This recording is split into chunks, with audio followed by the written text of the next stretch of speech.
Bluetooth connected.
जय श्री कृष्ण। आज हम श्रीमद् भागवत को 149 दिन में 29वां अध्याय प्रारंभ करने जा रहा हूं। इसमें आज हम दबाग्नि के दबाग्नि से पशु और गोप बालकों का मोचन के विषय में श्रवण करेंगे। 19 में वन मुंज के अग्नि उठी विकराल, रक्षा किन्हीं कृष्ण जैसा देखी गिरे गौ ग्वाल। जय श्री कृष्ण।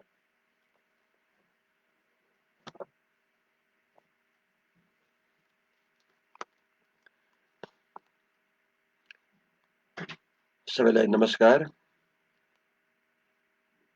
सुखदेव जी बोले, हे परीक्षित, एक दिन वन में सब गोपाल खेल में आसक्त हो रहे थे और संपूर्ण गौएं अपनी इच्छा के अनुसार चरती हुई हरी घास के लोभ से महाघोर भुंज वन में चली गई। वहां वन में चारों ओर दवानल लगा गया। उसकी गर्मी से प्यास लगने के कारण सब पशु रंभाने लगे। इधर कृष्ण और बलदेव पशुओं को न देखकर बहुत दुखी हुए और जहां तक खोजने पर भी कहीं पता नहीं चला। आजीविका रुक पशुओं के नष्ट होने से उन गोपाल ग्वाल का चित्त फिर स्थिर नहीं रहा। फिर परस्पर विचार कर गोपों के खुरों के चिन्ह और दांतों से चरे हुए घास के पहचानते हुए जहां से होकर गौए गई थी उसी मार्ग से चले। जब मुंज वन में पहुंचे वहां जाकर मार्ग भूल गए,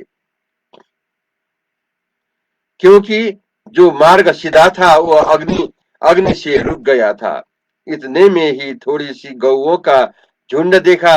तब सब गोपाल एक तो भूख प्यास से व्याकुल, दूसरे ढूंढने के कष्ट से थकित होकर अपनी गौओं को घेर के पीछे लौट पड़े।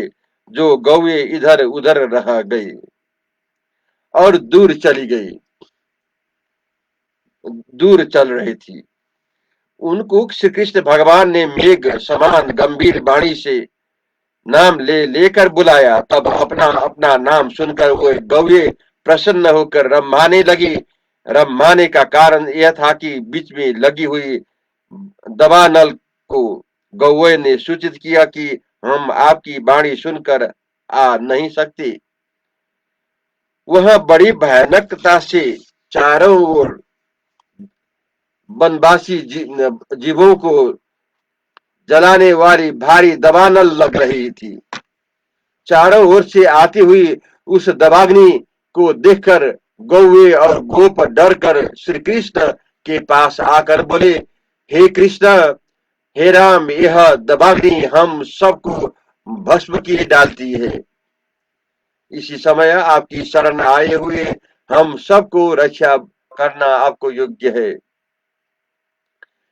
इसी प्रकार अपनी शाखाओं के वचन सुनकर सखाओं के वचन सुनकर हरि भगवान कहने लगे, हे गोपो भय मत करो, अपने अपने नेत्र बंद कर लो। श्री कृष्ण जी की आज्ञा के अनुसार उन सबों ने अपनी अपनी आंखें मीच ली। तब भगवान ने उसी महाभयंकर अग्नि को पान कर लिया और अपने प्यारे सखाओं को कष्ट से बचाया। फिर जो उन्होंने नेत्र खोले तो अपने को भंडीर वन में पाया और अपने को वो गौओं को अग्नि से बचा देखकर अचरज करने लगे। योग माया का प्रभाव प्रकट दिखाने वाली दबाग्नि के बचाने से श्री कृष्ण चंद्र जी की महिमा को देखकर सब गुप कहने लगे कि यह श्री कृष्ण देवता है, हमारी नाई साधारण मनुष्य नहीं है। अब 20वां अध्याय हम प्रारंभ करने जा रहा हूं। इसमें आज वर्षा और शरद का वर्ण के विषय में हम श्रवण करेंगे।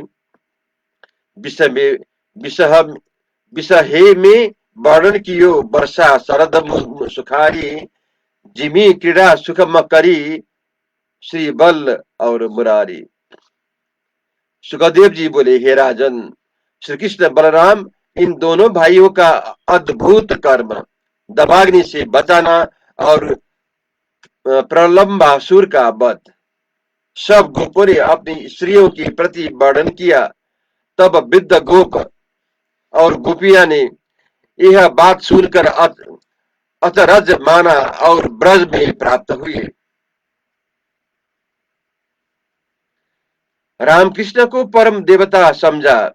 तदंतर नाना प्रकार के आनंद के को देने वाली वर्षा ऋतु आ पहुंची। ग्रीष्म ऋतु की तपन से जब सब प्रजा दुखित हुई, तब उसको यह अनिति देखकर वर्षा ऋतु युद्ध करने की इच्छा से उसको पराजय करने के निमित्त मेघ रूपी सेना को लेके विद्युत रूप धौसा बजाती हुई तुरंत आ पहुंची और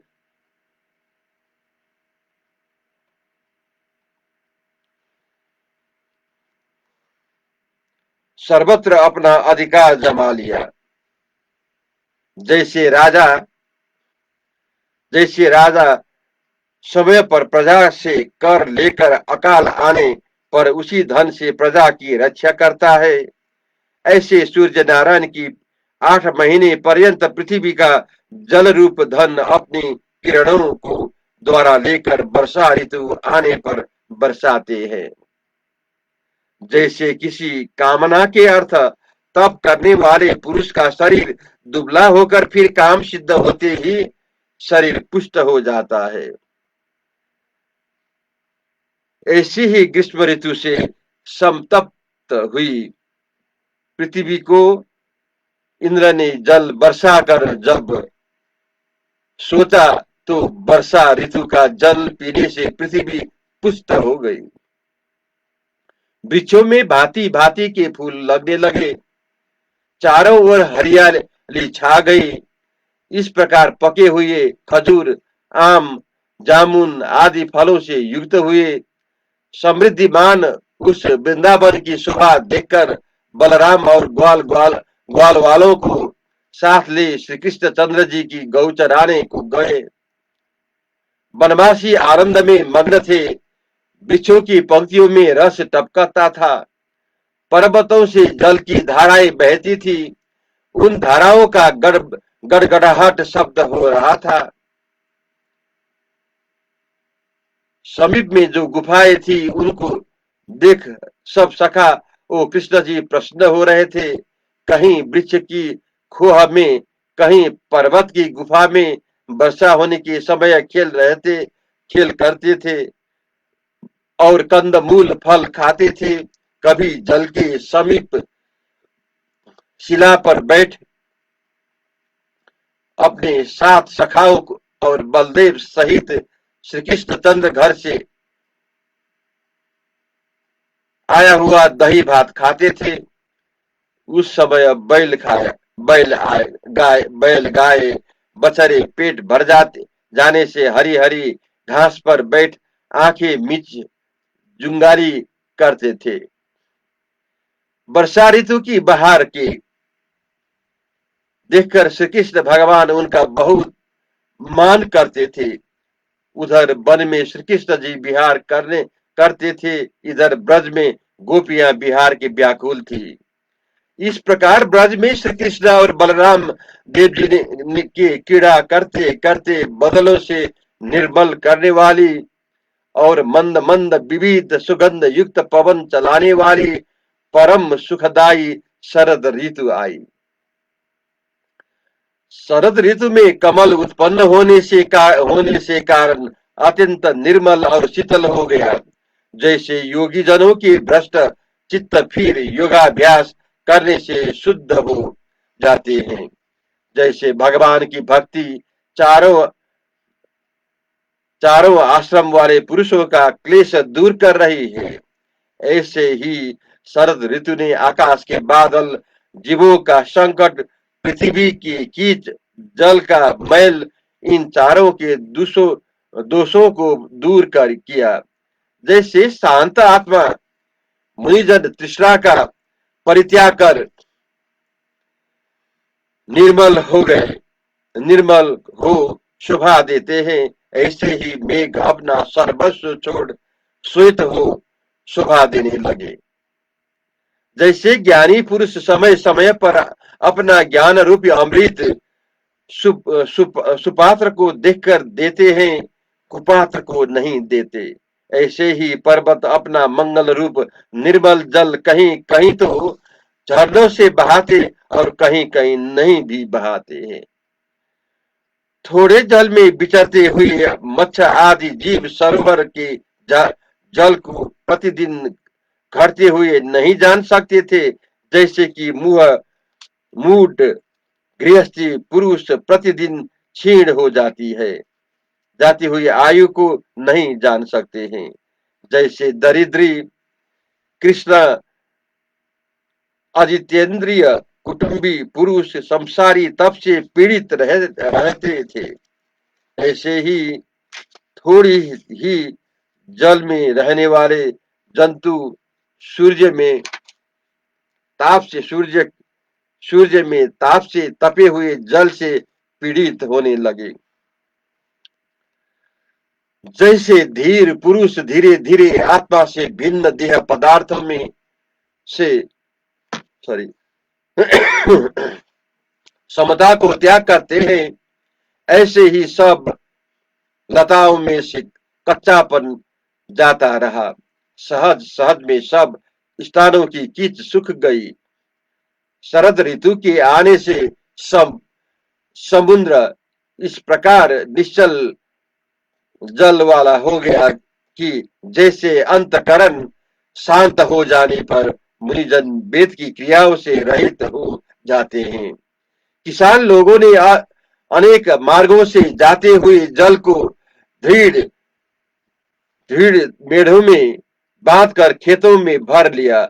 जैसे योगीजन इंद्रिय रूप द्वार से जाते हुए ज्ञान को इंद्रिय से रोककर पकड़ रखते हैं। सूर्य की किरणों संबंधी जीवों का संताप रात्रि समय चंद्रमा ने उदय होकर दूर कर दिया है। जैसे ज्ञान होने से उपरांत देह के अभिमान रूप ताप को शांत रूप चंद्रमा उदय होकर हर लेता है, ऐसे ही मुकुंद भगवान ने ब्रज युवतियों के संताप को दूर कर दिया। गोबे गोवे गोवे हिरनिया पंचड़ी और श्रिया ये सब शरद ऋतु के प्रभाव से गर्भवती हो गई। गांवों और नगरों में नवीन अन्न के भोजन के निमित्त प्रारंभ की हुई यज्ञ से और इंद्रियों का सुखकारी लोक महान उत्सवों से तथा पके हुए धान्य की समृद्धि से पृथ्वी शोभा देती ही थी, परंतु श्री कृष्णचंद्र और श्री बलराम जी के विचरने के कारण तो बहुत ही शोभा देने लगे। जैसे मंत्र तथा योग आदि के प्रभाव से सिद्ध पुरुष आयु के बंधन से रुक गए हो, वह समय आने पर दिव्य देह पाते हैं। ऐसे ही वर्षा ऋतु के कारण से रुके हुए व्यापारी व्यापार करने लगे। मुनिजन इच्छा पूर्वक विचरने लगे। राजा लोग दिग्विजय करने निकले और ब्रह्मचारी विद्या पढ़ने लगे। जय श्री कृष्ण।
सखा हमारे, हे नाथ नारायण वासुदेवा, श्री कृष्ण गोविंद हरे मुरारी, हे नाथ नारायण वासुदेवा, श्री कृष्ण गोविंद हरे मुरारी, हे नाथ नारायण वासुदेवा, एकमात्र स्वामी सखा हमारे, एकमात्र स्वामी सखा हमारे, हे नाथ नारायण वासुदेवा, श्री कृष्ण गोविंद हरे मुरारी, हे नाथ नारायण वासुदेवा, श्री कृष्ण गोविंद हरे मुरारी, हे नाथ नारायण वासुदेवा, एकमात्र स्वामी सखा हमारे, एकमात्र स्वामी सखा हमारे, हे नारायण वासुदेवा, श्री कृष्ण गोविंद हरे मुरारी, हे नाथ नारायण वासुदेवा। जय श्री कृष्ण।